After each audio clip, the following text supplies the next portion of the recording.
Greetings. So it's 10 days until the official book launch of Buen Camino. So it's in 10 days it'll be available on Amazon.com to purchase. So it's getting exciting. Today I'm wearing my Tilly hat once again, the backpack that I wore on the Camino de Santiago, and I'm wearing one of the shirts. This is a Nebraska t-shirt that I took with me. And the other t-shirt that I had was a Virginia shirt, so I wore one day, washed it that night, hand washed it that night, and then put on the other shirt, and I'd swap them. So you want to carry as little as possible.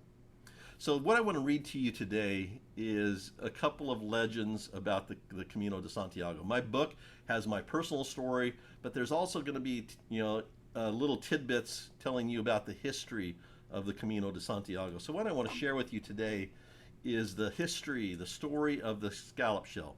So every pilgrim will have a scallop shell on their backpack. I have this scallop shell.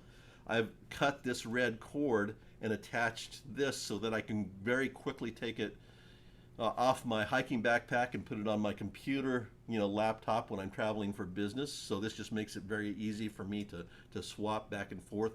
But I love wearing it because when somebody recognizes it, we are able to bond and tell some great stories about our love and experience on the Camino. So I want to tell you the legend of the scallop shell. One such legend has it that as St. James followers were bringing his body to Spain for burial, a storm at sea washed his corpse overboard.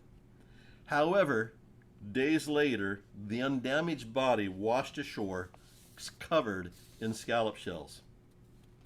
Another version tells of a wedding taking place on the shore near where the ship carrying St. James' body would land. The groom was mounted on a horse, and the sight of the approaching ship spooked the animal, which bolted into the ocean. The groom fell off his horse and drowned, but was then miraculously drawn from the water alive and covered in scallop shells. Over the centuries, the scallop has become inextricably tied to the Camino de Santiago. And one reason may be that the ancient pilgrims were in the habit of carrying such a shell to use as a lightweight bowl for eating and drinking. It is also said that the converging ridges on the shell symbolize the many paths taken by pilgrims as they converge on the Cathedral de Santiago de Compostela.